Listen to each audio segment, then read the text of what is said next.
My question is to Miriam and it's to Trevor as well. Right? What practical steps can be done so that every South African owns the National Development Plan? If they disagree with it, they disagree with it having been informed. What can be done? Can that be answered? If you're going to theorize, I'd prefer you do not answer the question. Thanks. Thank you. My name is Joseph. I've got two questions, but I'll keep them very brief also in the interest of time. Both of them have to do with Miriam because they're about the NDP.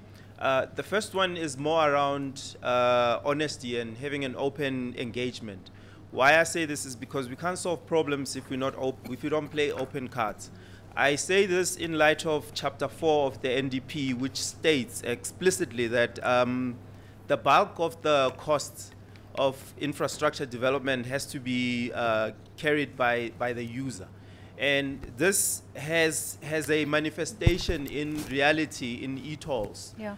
So I see e-tolls as a test. I see the NDP saying something which is related to how the NPC views infrastructure development going forward. But the NPC are not coming out and making a public pronouncement on their position. So this I see as some sort of a silent chess game or anything. I'd like to hear the NPC basically pronounce and say, yes, we support e-tolls, because that also provides a test as to how the public feel about the NDP in a way, because it gives a very good example.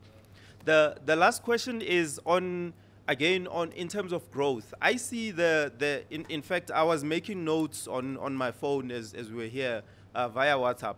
And a friend of mine also, because we've had this discussion. So we believe that the NDP growth targets are very modest, and we don't think that they're going to radically or significantly address the issue of inequality, especially in light of the fact that every year you get the governor of Reserve Bank saying we have potential problems because of the wage demands. So what is happening here is that the worker is demanding wage increases, and they're being told, no, you're going to place the economy at risk.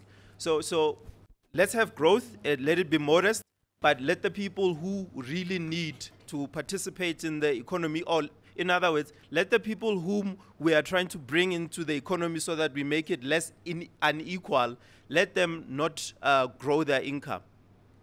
I don't know if that makes sense. Thank you. Thank you, bro.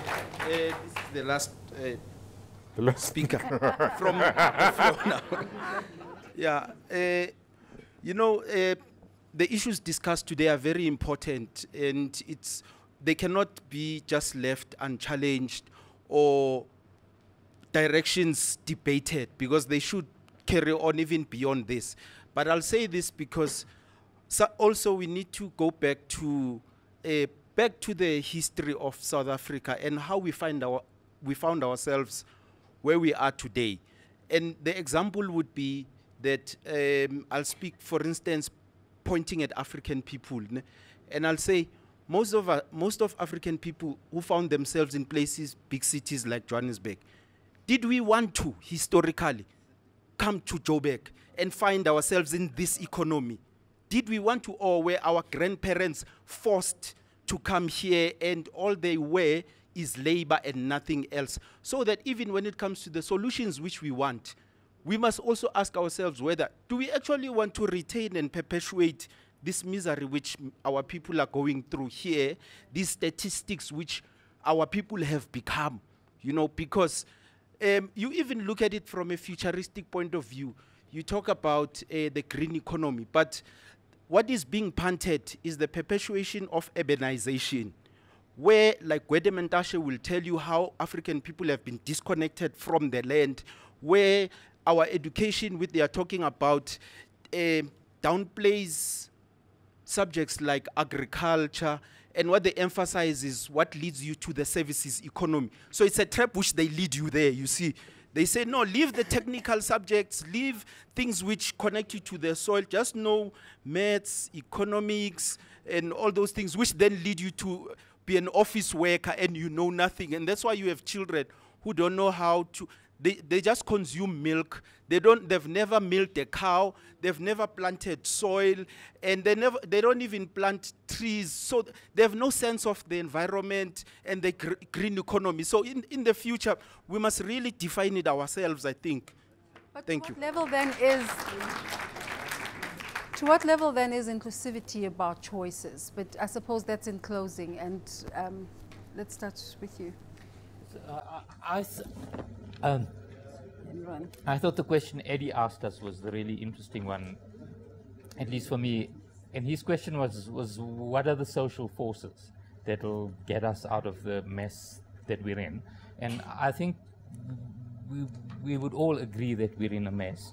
I think we can talk about what went wrong, and we can talk about all of the technical solutions, but unless we sort of get the social forces that are going to get us out of the mess, I don't think anything's going to work. And I'm not really optimistic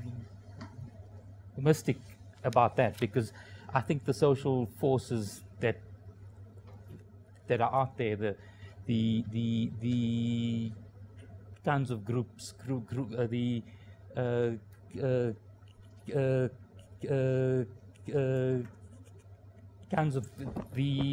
kinds of groups that Trevor studies, and the trade union movement, which have for a long time been the social forces that have been active, I don't think really offer us any substantial pathways out of where we're at. So for me, the question's really the one Eddie asked, which is what are the social forces that are going to drive change? That's quite depressing that we end the discussion on that note where we're saying we're not too optimistic. Miriam? No, it's just me. It's me. It's me. Yeah. Is that why you left me last? So I just wish you guys had spoken at the beginning, because that's actually what we need to talk about. And it's not a question, okay, look, you were asking specific questions like about user fees. And if I can just say, that was a big debate, and I noticed that Mike Muller has just somehow magically left. Because we had huge debates about that issue. I'm sure Andrew would weigh in. We have lots of debates about that as well. The user pay relates to commercial infrastructure, not to infrastructure more generally. And that was a huge debate. And I can tell you almost blowout fight within the commission as to how to frame that properly. It's creating problems in the Gauteng government. Well, you know, e-tools is a particular thing, and it draws in a lot of emotion, but it's a broader issue about how infrastructure is funded. And I have to say, what kind of infrastructure do we need as well? Because the choice is made to put in a highfalutin highway. I love it because I go up and down the N1 every day. I don't mind paying for the tolls. But, you know, when I say we could be living in a middle-income country truly, because we don't really, actually. We have some rich people, and we have loads of poor people. And, you know, I just came from Modimolle this morning, actually, and you, because I'm very involved in food security, actually a very practical area. And we were, anyway, it doesn't really matter why I was there, but even just a little place like that, you know where Modimolle is in Limpopo. And you drive through, and there's a nice road, and there's a mall that's called the Modi Mall, and it looks quite formal. And then you go 5 seconds off the road, and then it's just shacks everywhere, right? And that's how this country is, right? Why the hell do you need this mall? You know, if you look at in Northwest, where I've spent a certain amount of time, where there's no water to speak of, and you have a local authority that is putting up a big mall in a community where they have 6% RDP water. You know, that's what this country is about. And so, you know, the thing is, a truly middle-income country, if people have been to Latin America, for example, you know, the buildings aren't perfect, not everything's perfectly maintained, you see trucks going down roads that are imperfect, you know, but we have these urban design that's, everything has to be orderly and really orientated towards, you know, the rich. And so do we need a highway like this one? Do we need nuclear power? Do we, you know, does everything have to be so highfalutin and expensive and perfect and first worldish? Would something lower key, and this is what we've been provoking in the Still plan. serve the purpose. Well, and maybe even be better. You know, so more power plants, more diffused. You know it's better when power plants are near where the power is going to be used. It's more efficient. You can roll it out over time. But there's no real debate nationally about energy policy. So we were standing up not to say it should be like this or it should be like that, but rather to say we've got to debate these things because, frankly, when you put money into these highfalutin highways and then you put it into nuclear and you put it, you know, into projects like that, you suck money out of the system and you make it hard to do everything else. Raj, I can see you're itching to speak, but you can't. No, but and so we need debate about those things. And just to come to, you know, to Trevor's point, because, you know, I know we want to close. You know, we have protests partly because of the divisions in society, but there's no legitimate channel to express those views. So there's one question about where are the social classes and who's going to be debating these things. But you have to have legitimate channels to voice, whether it's in the workplace, which is a key reason why we have, you know, unrest in the labor environment, or whether it's in civil society, local government, and so on. You have to have legitimate channels. When I say that, I don't just mean that you've got a hotline. I mean that you have legitimate locations where you can fight stuff out, not by burning a building, but you can fight, you can battle stuff out, often in harsh, you know, verbal ways, and come to some kind of result that changes things. And the problem right now is that, like I speak about this municipality, and the name just escapes me. It's Maracana land, you know, it's just north of Maracana. I'm trying to think of what the town's called. It starts with an M. But I think everybody knows what I'm talking about, though. The point is, how can you have a municipality that has no water? It says on its website that there's no water, but they're building a shopping mall, and it's the municipality and the tribal authority that's doing that. It's not a private entity that's coming in and doing it. It's the tribal authority that's doing it, and the name of the village of the town just escapes me. But this thing is very well known. How is that possible? And it's because people don't have voice. Truly, they don't have legitimate voice. And there's no accountability. That's why everything comes down to that point. So I think that's the most important thing. But I wanted to come back to one of the most important things that was raised as well, which should have come up at the beginning, which is, so what can be done to participate in the plan? Now, I wish it had come up earlier, because actually that's a dialogue. What I would suggest is, in debates like this, that we zero in on very practical areas. So if we want to talk about the labor market, which we hardly... Iraj still wants to talk about gear. No, but he doesn't.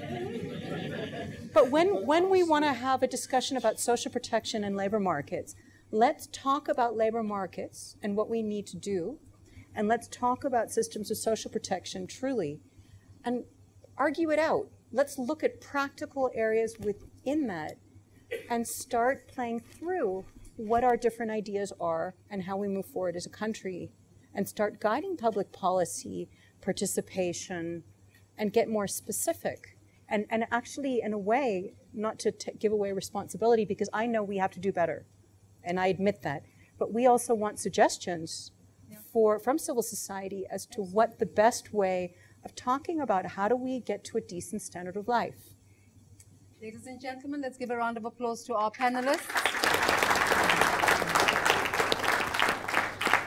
And you have been a fantastic audience, but as in any discussion, there's got to be an end time. But let's thank the Wits School of Governance and the OR and Adelaide Tambo Foundation for making a platform for the discourse, and I suppose ask you to continue to engage with the series as it continues. This is the second version.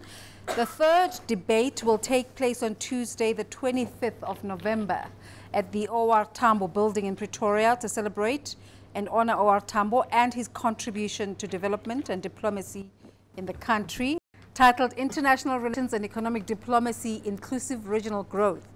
It will be led by a keynote address from the Minister of International Relations and Cooperation, Ms. Maite Nkwana-Mashabane, followed by a rigorous panel debate on enabling inclusive growth in the region. Thank you so much and good night. There's refreshments as you walk out the room. Good night, everybody. Okay.